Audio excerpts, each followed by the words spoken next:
પોલીસે હોળી ધૂળેટીના તહેવારો સબબ શાંતિ સમિતિની બેઠક યોજી હતી। તહેવારો દરમિયાન કાયદો અને વ્યવસ્થાની જાળવણી માટે તારીખ 13-14 ના રોજ હોળી ધૂળેટીના તહેવાર રમજાન મહિનાની ઉજવણી થનાર હોય, જેથી કેશોદ પોલીસ સ્ટેશન ખાતે ડીવાયએસપી બીસી ઠક્કરની અધ્યક્ષતામાં પોલીસ ઇન્સ્પેક્ટર પીએ જાદવની ઉપસ્થિતિમાં શહેરના આગેવાનો, હોળી ધૂળેટી ઉત્સવના આયોજકો, મુસ્લિમ સમાજના હોદ્દેદારોની કેશોદ સ્ટેશન ખાતે શાંતિ સમિતિની મીટિંગનું આયોજન કરવામાં આવ્યું છે।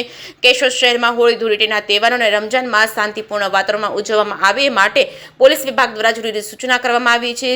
તહેવારો દરમિયાન કોઈ શાંતિ ડોળવાનો પ્રયત્ન કરતા ધ્યાને આવે તો કેશોદ પોલીસ કંટ્રોલ રૂમને જાણ કરવા જણાવ્યું હતું। કેશોદ શહેરમાં તહેવારો દરમિયાન કાયદો અને વ્યવસ્થાની જાળવણી માટે વધારાનો બંદોબસ્ત ગોઠવવામાં આવ્યો છે। કેશોદ શહેર ભાજપના પ્રમુખ હિરેનભાઈ પુરાણીયા તેમજ વિશ્વ હિન્દુ પરિષદના પ્રમુખ વિશાલભાઈ ભટ્ટ, કેશોદ મોબાઈલ એસોસિએશનના પ્રમુખ રાજુભાઈ બોદર, સમસ્ત બ્રહ્મ સમાજ કેશોદના પ્રમુખ રાજુભાઈ પંડ્યા, ચેમ્બર્સ ઓફ કોમર્સના અશોકભાઈ રાજંડા તેમજ સાગરભાઈ બોરડ, મુસ્લિમ સમાજના ઈશાભાઈ દાતારી તેમજ અમીનભાઈ મૈડા, અલીભાઈ તેમજ સોયબભાઈ જેઠવા સહિતના ઉપસ્થિત રહ્યા હતા અને કાયદો અને વ્યવસ્થાની જાળવણી માટે સહકાર આપવા ખાતરી આપવામાં આવી હતી।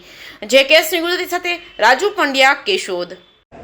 આજ રોજ કેશોદ પોલીસ સ્ટેશન ખાતે રમજાન ઈદ આવી રહી છે, તેમજ હોળી ધૂળેટીનો તહેવાર છે, તે અનુસંધાને એક શાંતિ સમિતિની મિટિંગ રાખી હતી, જેમાં હિન્દુ મુસ્લિમના આગેવાનો તેમજ ગામના આગેવાનોશ્રીઓ, રાજકારણશ્રીઓના પદાધિકારીઓશ્રીઓ પણ હાજર રહેલા, તેમજ ત્રણ વાત તમારી એ કાર્યક્રમનું પણ આયોજન કરવામાં આવેલું, જેમાં ખાસ કરીને જે તહેવારો હાલમાં રમજાનના તહેવારો ચાલી રહ્યા છે, તેમજ હોળી ધૂળેટીના તહેવાર છે, એમાં તમામ લોકોએ ખાતરી આપેલી છે।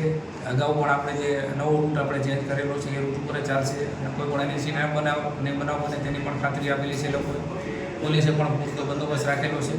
તેમજ ત્રણ વાત તમારી કાર્યક્રમ યોજવામાં આવ્યો છે, એમાં ખાસ કરીને જે સાયબર ક્રાઇમને લગતા જે બનાવ બને છે, તેમજ પરપ્રાંતીય જે મજૂરો આવે છે એ લોકોનું રજિસ્ટ્રેશન કરાવવા માટે, ટ્રાફિક સમસ્યા માટેનું એની પણ અવેરનેસ કરેલી છે। તેમજ સાયબર ક્રાઇમની અંદર જે ફ્રોડ થતા હોય છે એમાંથી પણ એ લોકોને અવેર કરવામાં આવ્યા છે કે આપણે જે કંઈ રજૂઆત હોય અથવા હોય તો તાત્કાલિક પોલીસનો સંપર્ક કરી અને કેશોદ શહેરમાંથી હાલમાં જે હિન્દુ મુસ્લિમનું આ જે કોમ્યુનિટીને સૌહાર્દની ચાલુ છે વાતાવરણ, એને વાતાવરણ ચાલુ રહે અને તમામ પ્રસંગો સારી રીતે ઉજવાય એ માટે આજની શાંતિ સમિતિની મિટિંગ યોજવામાં આવેલી, તેમજ ત્રણ વાત તમારીનો કાર્યક્રમ યોજવામાં આવેલો।